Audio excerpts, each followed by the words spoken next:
Selamat pagi Bapak Ibu Saudara terkasih dalam nama Yesus Kristus. Salam. Puji syukur pada pagi yang indah ini kita masih diperkenankan Tuhan untuk beribadah kembali di rumah. Dan pada hari ini hari yang spesial itu dalam memperingati hari kenaikan Tuhan Yesus Kristus ke surga. Mengawali ibadah ini, marilah kita mengambil saat teduh sejenak.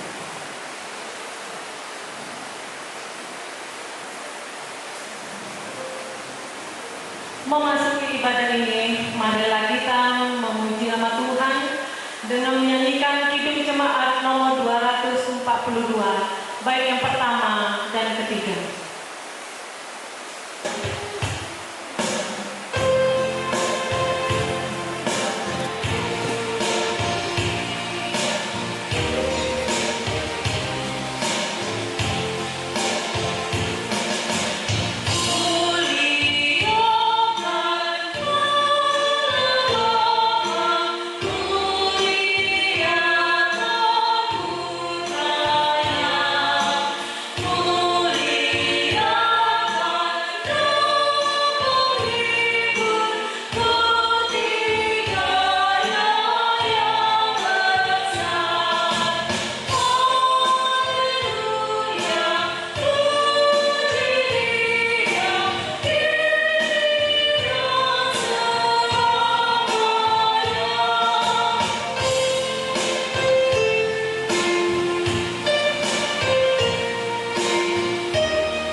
Jemaat yang dikasihi Tuhan, kita patut bersyukur karena di hari peringatan kenaikan Tuhan Yesus ke surga, kita masih diberikan hari baru serta diizinkan untuk beribadah pada hari ini. Dan sebagai sabda pemimpin pada pagi hari ini diambil dari kitab 1 Tarawih pasal 16 ayat 11 sampai dengan 13 demikian. Carilah Tuhan dari kekuatannya, carilah wajahnya selalu. Ingatlah perbuatan-perbuatan ajaib yang dilakukannya, mujizat-mujizatnya dan penghukuman-penghukuman yang diucapkannya. Hai anak cucu Israel hamba-Nya, hai anak-anak Yakub orang-orang pilihan. Demikianlah sabda pemimpin kita untuk pagi hari ini. Mari kita memuji dan menyembah nama Tuhan dengan menyanyikan Kidung Jemaat nomor 8, baik yang pertama dan kedua. Hallelujah.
yang utama dalam hidup.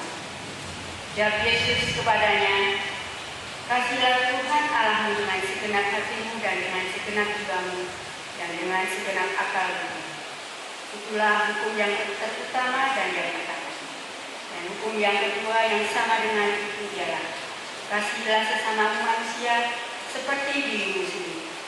Pada kedua hukum inilah tergantung seluruh hukum Taurat dan kitab Alkitab."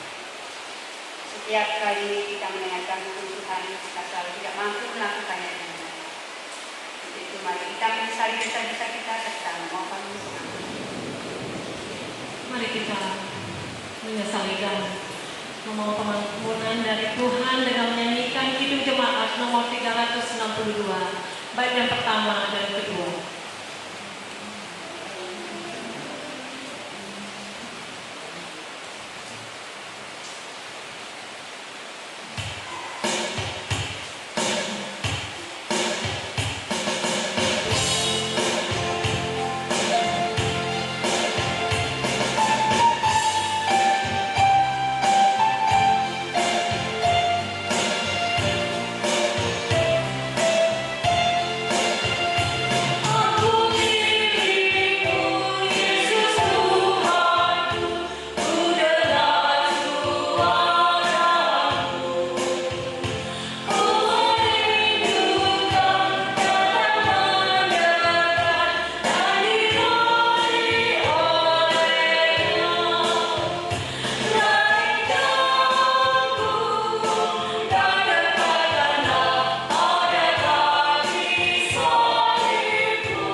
melalui kitab Kisah Para Rasul pasal 15 ayat 17 demikian tertulis. Supaya semua orang lain mencari Tuhan dan segala bangsa yang tidak mengenal Allah yang disebut milikku, menjalankan firman Tuhan yang melakukan semuanya. Setiap kali Tuhan mengampuni kita, Tuhan juga mengingat kita untuk hidup secara baik. Dan petunjuk hidup baru kita untuk pagi hari ini diambil dari kitab Yesaya pasal 55 ayat 6 sampai dengan 7 demikian.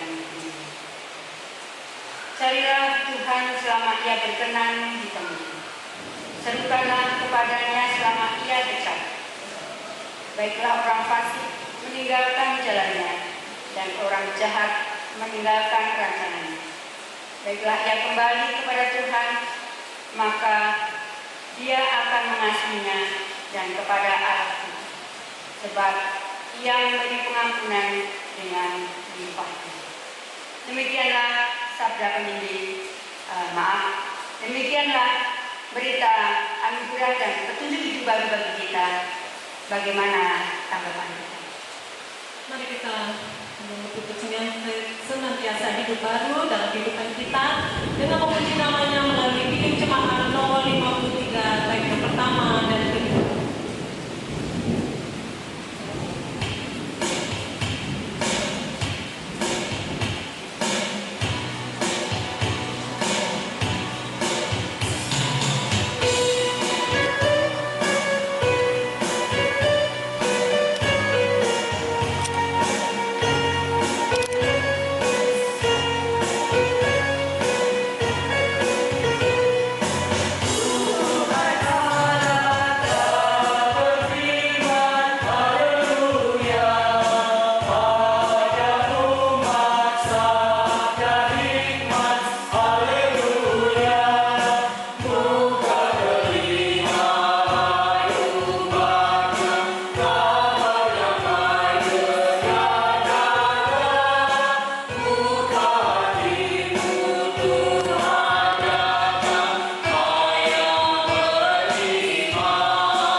Mari Bapak Ibu, sebelum kita membaca dan merenungkan firman Tuhan di peringatan hari kenaikan Yesus ke surga, kita satu dalam doa. Ya Bapa, segala tulisan yang telah Engkau ilhamkan itu jadikanlah bermanfaat untuk mengajar kami, menyatakan kesalahan kami, memperbaiki kelakuan kami, dan untuk mendidik kami dalam kebenaran Yesus Kristus. Ya Kudus, terangilah hati kami dan jadikanlah kami pelaku-pelaku kebenaran yang sejati. Amin. Saudara-saudara yang dikasihi Tuhan, peringatan kenaikan Yesus ke surga pada hari Kamis 21 Mei 2020, firman Tuhan akan kita ambil dari Injil Matius 5 ayat 38 sampai 48. Demikian lembaga Alkitab menuliskannya. Kamu telah mendengar firman, mata ganti mata dan gigi ganti gigi. Tetapi aku berkata kepadamu, janganlah kamu melawan orang yang berbuat jahat kepadamu, melainkan siapapun yang menampar pipi kananmu, berilah juga kepadanya pipi kirimu. Berilah dan kepada orang yang hendak mengadukan engkau karena mengingini bajumu, serahkanlah juga jubahmu. Dan siapapun yang memaksa engkau berjalan sejauh 1 mil, berjalanlah bersama dia sejauh 2 mil. Berilah kepada orang yang meminta kepadamu, dan janganlah menolak orang yang mau meminjam daripadamu. Kamu telah mendengar firman, kasihilah sesamamu manusia dan bencilah musuhmu. Tetapi aku berkata kepadamu, kasihilah musuhmu dan berdoalah bagi mereka yang menganiaya kamu, karena dengan demikian kamu menjadi anak-anak Bapamu yang di surga, yang menerbitkan matahari bagi orang yang jahat dan orang yang baik, dan menurunkan hujan bagi orang benar dan orang yang tidak benar. Apabila kamu mengasihi orang yang mengasihi kamu, apakah upahmu? Bukankah pemungut cukai juga berbuat demikian? Dan apabila kamu hanya memberi salam kepada saudara-saudaramu saja, apakah lebihnya daripada perbuatan orang lain? Bukankah orang yang tidak mengenal Allah pun berbuat demikian? Karena itu haruslah kamu sempurna, sama seperti Bapamu yang di surga adalah sempurna. Demikianlah firman Tuhan. Ya, saudara-saudara yang dikasihi Tuhan, pemuda-pemudi dan anak-anak sekolah minggu, bila hari Minggu tanggal 17 kita berjumpa dengan firman Tuhan yang berbicara kalahkan kejahatan dengan kebaikan.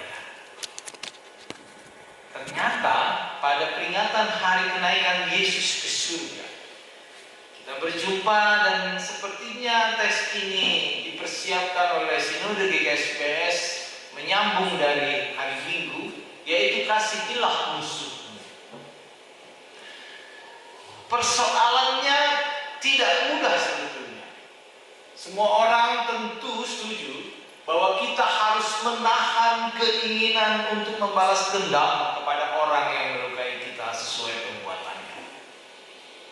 Namun, tidak semua orang bisa melakukan untuk mengasihi musuh atau orang yang pernah menganiaya kita. Yang menarik lagi adalah justru jalan terbaik untuk menghancurkan musuh adalah menjadikan dia sebagai seorang sahabat. Menarik sekali bacaan kita dari Matius 5 ayat 38 sampai 48. Bahwa kasih adalah hal yang tidak pernah sia-sia. Jika dilakukan, ketika berbuat, atau ketika perbuatan jahat seseorang kita balas dengan kasih, si jahat itu pasti menjadi serba salah. Dengan perbuatan kasih, kita bisa melakukan beberapa hal. Pertanyaan kita sekarang adalah, apakah yang harus kita lakukan untuk mengasihi atau menghadapi musuh yang selalu mengganggu kita? Ada beberapa hal. Kita akan bahas satu persatu. Yang pertama adalah ayat 39 yang menjadi bacaan kita. Berikanlah pipi kirimu jika ditampar pipi kananmu. Ayat 39. Perhatikan baik-baik Bapak Ibu, anak-anak sekolah minggu, pemuda-pemudi dalam ayat ini. Yesus mengajar kita agar kita tidak mendendam dan berusaha melakukan pembalasan. Mungkin Anda tidak pernah ditampar seseorang. Kalaupun ada, mungkin tidaklah sering, Bapak Ibu, saudara-saudara dan anak-anak. Tetapi mungkin di antara kita ada yang sering menghadapi hinaan, baik yang besar ataupun yang kecil bentuk hinaan. Dan dalam hal seperti ini, Yesus mau mengatakan kepada kita semua adalah bahwa penghinaan atau mendendam itu tidaklah baik atau patut kita tiru. Yang kedua, Bapak Ibu saudara-saudara, di ayat yang ke-40 disebutkan di situ, serahkanlah juga jubahku jika orang meminta baju. Sebetulnya ayat 40 ini kalau kita baca dalam bentuk sejarah, ayat ini mau mengatakan bahwa pada zaman Yesus, nasib orang miskin memang betul-betul sangat tergantung kepada belas kasihan orang kaya. Banyak orang miskin tidak memiliki apa-apa selain baju yang melekat pada tubuh mereka. Jika terpaksa mereka harus meminjam uang dari si kaya, maka mereka akan menggunakan pakaian mereka sebagai jaminan. Misalnya jubah, yaitu pakaian yang biasa digunakan untuk menutupi seluruh tubuh. Lalu si kaya dapat meminta uangnya dikembalikan kapanpun. Dan jika si miskin tidak dapat membayar, maka si kaya dapat mengambil atau merampas jubah si miskin. Jelas tindakan ini tidaklah adil bagi si miskin, karena ia akan mengalami kedinginan tidak memakai jubah. Oleh karena itu Yesus memberi solusi pada bacaan kita di Injil Matius ini. Yesus memberi solusi, serahkan juga jubahmu. Mengapa? Karena solusi Yesus yang diberikan untuk seluruh para pendengar pada saat itu adalah bahwa jubah itu, jubah yang dirampas itu, atau si miskin yang memberikan jubah itu adalah tindakan yang sangat-sangat tidak manusiawi. Dan ketika dirampas jubah itu, maka si miskin akan mengalami kedinginan dan si kaya akan mengalami perasaan yang berlebihan. Sebab mengapa Yesus menyuruh memberikan jubah padahal ada larangan? Karena di sini Yesus berbicara tentang prinsip kerajaan Allah. Sebab prinsip kerajaan Allah intinya itu kasih. Jika seorang merampas sesuatu, maka reaksi yang wajar adalah mempertahankan apa yang menjadi milik. Tetapi mereka yang mengerti dan memahami perlindungan Allah, maka mereka akan bereaksi, ini bajuku Tuhan. Jika Tuhan mau, ambillah baju.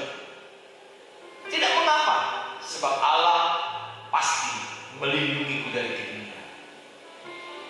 Jawaban si miskin ini menjadi pukulan berat tamparan bagi si kaya. Bagaimana mungkin begitu kaya dengan sikapnya yang hendak memberikan juga jubahnya? Itulah pelajaran kedua bahwa Yesus memberikan solusi. Solusi yang menampar si kaya, karena dia harus menahan jubah si miskin, sebab utangnya tidak dibayar. Berikutnya yang ketiga adalah berjalanlah lebih jauh dari apa yang dimintai musuh. Ayat 41. Ini juga dilatar belakangi bahwa pada zaman Yesus, jika seorang prajurit Roma meminta seorang Yahudi untuk membawakan barangnya, barang bawaannya orang tentara Roma atau orang Yahudi membawakan barang bawaan prajurit Roma, maka seorang Yahudi itu diharuskan untuk membawa barang tersebut sejauh 1 mil. Perhatikan kalimat baik-baik. Memaksa engkau berjalan sejauh 1 mil. Tidak ada satupun orang Yahudi yang sudi melayani orang Roma yang mereka benci. Orang Roma membuat peraturan 1 mil agar prajurit tidak sebenarnya terhadap orang Yahudi membawakan barang mereka. Bahkan mereka membatasi jarak hanya 1 mil. Bagaimana sikap Yahudi? Bapak Ibu saudara-saudara dan anak, sekali lagi Yesus menyuruh sikap yang tidak masuk akal sehat. Bukan berjalan bersama dia 1 mil, tapi berjalanlah bersama dia sejauh 2 mil. Tentu sikap ini tidak sama dengan memberi tumpangan kepada orang lain atau menolong seorang teman pindah rumah. Kalau itu mungkin kita lakukan dengan senang hati. Tetapi ini orang Roma, penjajah ini. Orang yang kita tolong bukan orang yang meminta pertolongan kita, tetapi sedang memaksa kita. Tentu perintah harus berjalan 2 mil dengan orang Yahudi memaksa kita adalah mengejutkan dan mengandung amarah apabila dilakukan dengan hati yang dongkol, benci dan perasaan terjajah. Namun ada di situ pesan pada prinsip kerajaan Allah, kasih akan berjalan lain. Yang hendak Yesus katakan, jangan hanya memikirkan dirimu sendiri dan kebebasan untuk melakukan apa saja yang engkau suka, tetapi pikirkanlah untuk selalu membantu orang lain. Kalau engkau diberi tugas, laksanakan tugas itu. Meskipun tugas itu kita benci dan tidak masuk akal sehat, jangan ada dendam pada diri Anda. Kerjakan tugas itu sebagai pelayanan yang gembira, pelayanan yang menyenangkan, sebab kita dapat memaknai dan memilihnya sebagai bentuk pelayanan yang menyenangkan. Ada satu buku yang ditulis oleh William Barclay. Ini salah satu penginjil dan bukunya bestseller, diminati oleh banyak pembaca-pembaca di seluruh dunia. Mengatakan begini, kita sebagai orang Kristen bukan pertama-tama dikenal dengan menonjolkan kesukaan atau kemauannya, tetapi orang Kristen atau kita yang paling dikenal dari banyak orang adalah kesediaan untuk menolong. Sekali lagi, kesediaan untuk menolong. Meskipun pihak yang memerlukan pertolongan itu bersikap tidak sopan, mendikte, bahkan mengadang. Berikutnya Bapak Ibu Saudara-saudara, kita lihat kembali ayat yang ke-24. Yesus mengatakan jangan menolak orang yang meminjam kepadamu. Nah, di situ kita memang harus perlu juga. Pada zaman Yesus biasanya tidak ada penelitian atau check and recheck. Masyarakat umum hanya akan memberikan uang kepada sanak saudara. Itu yang berlaku di orang Yahudi. Kalau dia bukan saudara kita atau masih satu turunan nenek moyang kita, nggak boleh meminjamkan. Menurut hukum Taurat, pemberian itu hanya diberikan kepada orang dalam sebanyak yang diperlukan. Silakan bisa mencek Ulangan 15. Namun dalam pemikiran Yesus melangkah lebih jauh ke depan. Yesus mengatakan bahwa pemberian itu tidak harus dibatasi kepada kita atau kepada yang masih berfamilia, tapi kepada orang yang tidak kita kenal pun silakan. Nah, kalau itu diterapkan pada zaman sekarang, belum tentu kita mau melakukan. Saya tidak mengenal misalnya pedagang mie ayam di arah gereja rumah kita, lalu tiba-tiba dia meminjamkan duit saya kasih. Belum tentu. Ini siapa? Bisakah dia menggantikan uang saya? Sikap meminta dan memberi biasanya menjadi rentan dalam kita berrelasi. Mereka yang butuh biasanya harus merendahkan diri dan meminta. Dan mereka yang diminta harus melepaskan apa yang menjadi milik. Untuk meminta perlu dengan kerendahan hati, dan untuk memberi perlu kepercayaan. Zaman sekarang terbalik. Orang yang meminta lebih galak daripada yang dimintai, dan berharap dilupakan supaya orang tersebut tidak ingat lagi bahwa kita pernah meminta atau meminjamkan.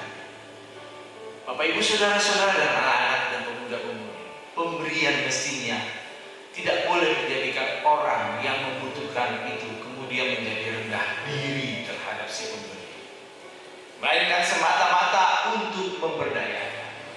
Dan biasanya pemberian itu bersifat pribadi, maka sebaiknya yang dilakukan adalah bukan pamer.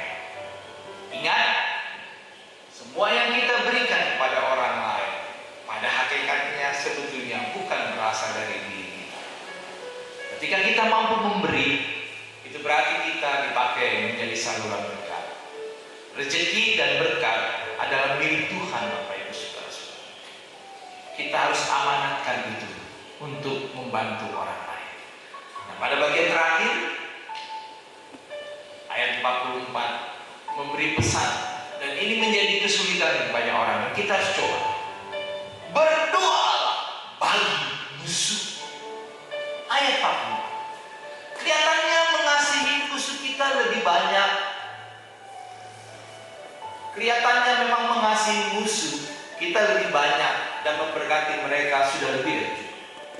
Tetapi ini masih belum sepenuhnya. Kita harus mendoakan mereka. Lukas 6 ayat 22. Karena kita adalah manusia yang sering lemah,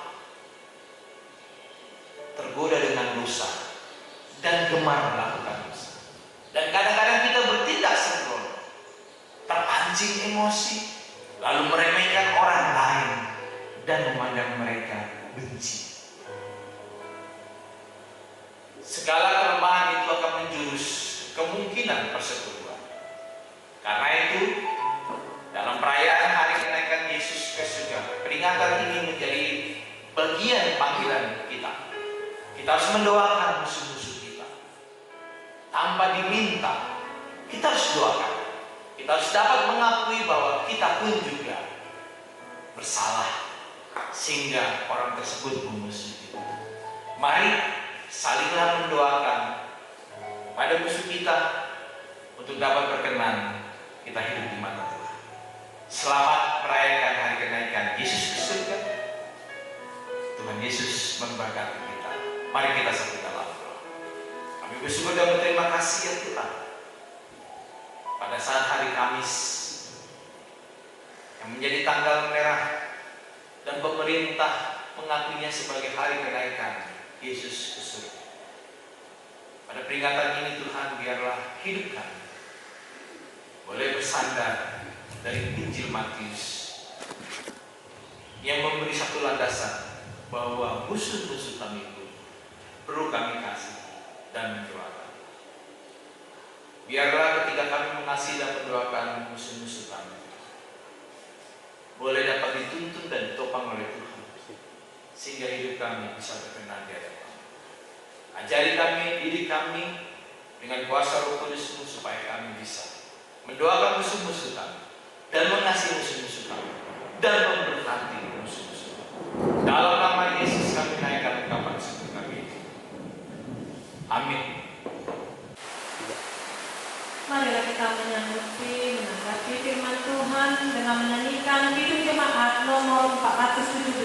yang pertama dan kedua.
Marilah saudara-saudara kita menaikkan doa syafaat dan pribadi kita satu dalam doa.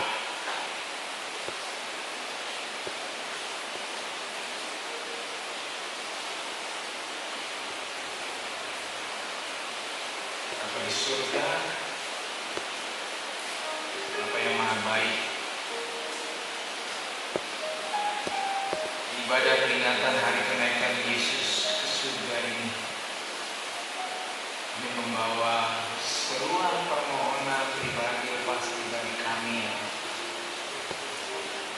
dan rumah kami masing-masing untuk saling menguatkan, menopang saudara-saudara kami, terlebih lagi keluarga kami masing-masing.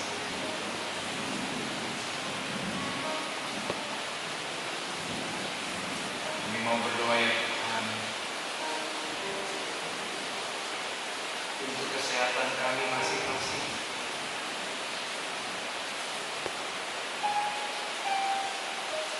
Sudah lebih dari sebulan kami melakukan ibadah di rumah.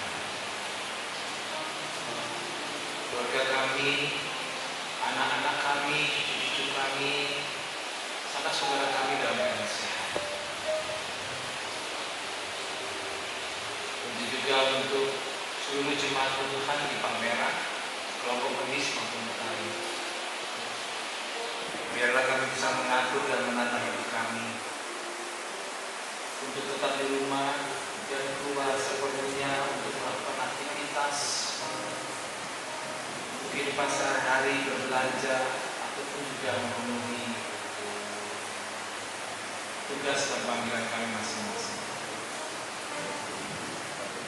Di tengah pandemi corona ini Tuhan, pada saat sekarang ini kami mau berdoa untuk bangsa dan negara kami, khususnya untuk keberadaan kami di kota Jambi, di provinsi Jambi. Kami mohon belas kasihan Tuhan. Kami percaya dengan iman kami, pengharapan kasih kami, bahwa epidemi corona ini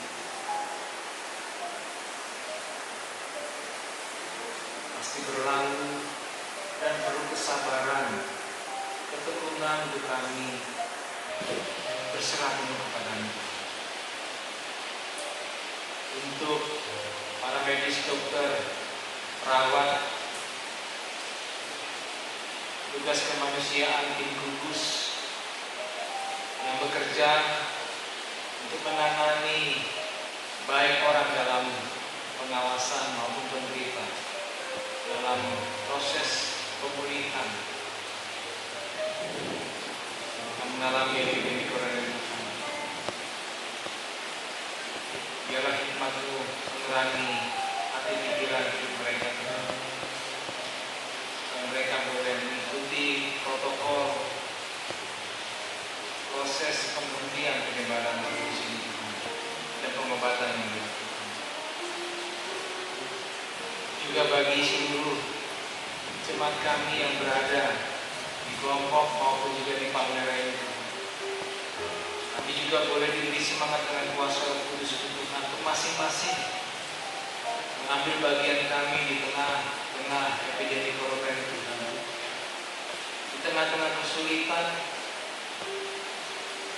memperoleh rezeki nafkah dan di tengah usaha yang kami lakukan, Tuhan.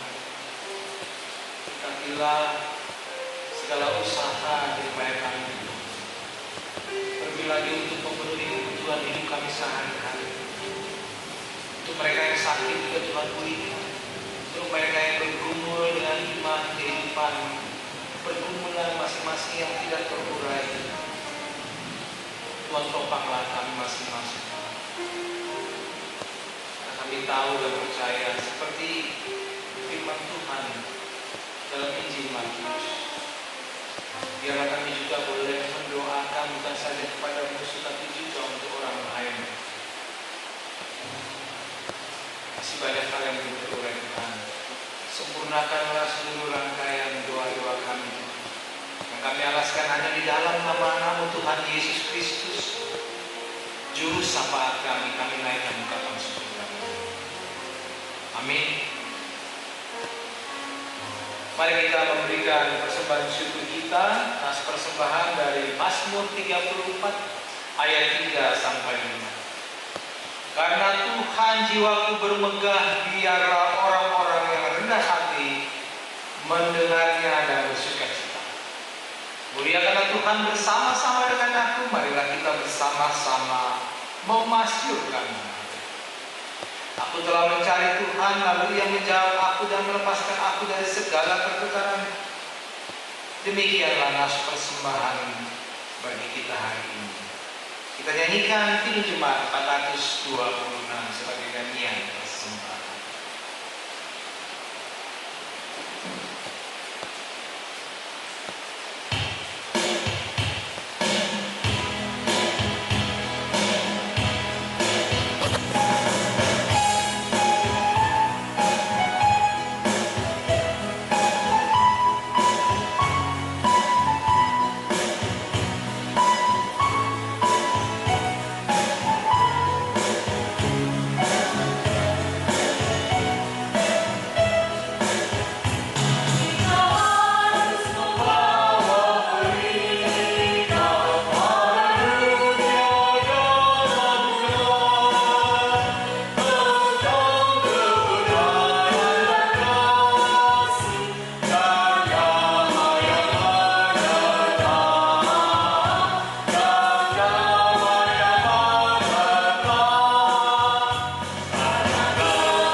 Terima kasih ya Tuhan, Engkau adalah sumber segala berkat.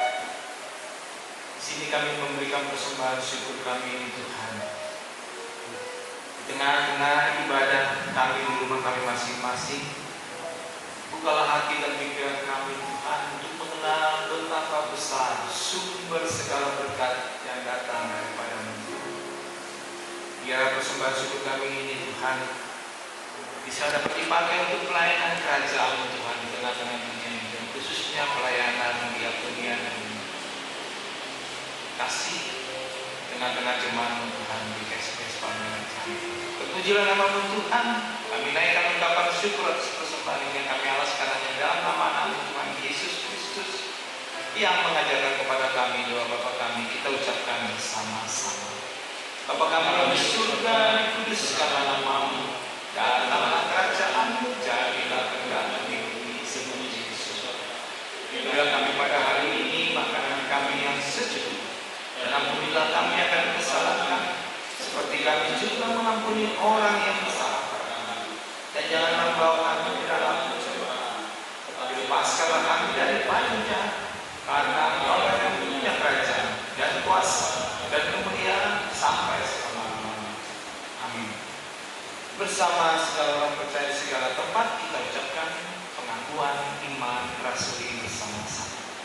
Aku percaya kepada Allah Bapa yang Maha Kuasa, Khalik langit dan bumi, dan kepada Yesus Kristus, Anaknya yang tunggal Tuhan kita, yang dikandung daripada Roh Kudus, lahir dari anak darah Maria, yang menderita di bawah pemerintahan Pontius Pilatus, disalibkan, mati dan dikuburkan, turun dalam kerajaan maut. Pada hari yang ketiga, bagi pula dari antara orang mati, naik ke surga, duduk di sebelah kanan Allah Bapa yang Maha Kuasa, yang akan datang dari sana untuk menghakimi orang yang hidup dan mati. Aku percaya kepada Roh Kudus, gereja yang kudus dan persekutuan orang kudus, pengampunan dosa, kebangkitan daging dan hidup yang kekal. Marilah kita menerima berkat setelah kita mengakhiri ibadah peringatan hari kenaikan Yesus ke surga. Inilah berkat Tuhan buat saudara. Tuhan memberkati engkau dan melindungi, Tuhan menyinari engkau dengan wajahnya dan memberi engkau kasih karunia. Tuhan menghadapkan wajahnya kepadamu dan memberi engkau sekeluarga damai sejahtera. Amin.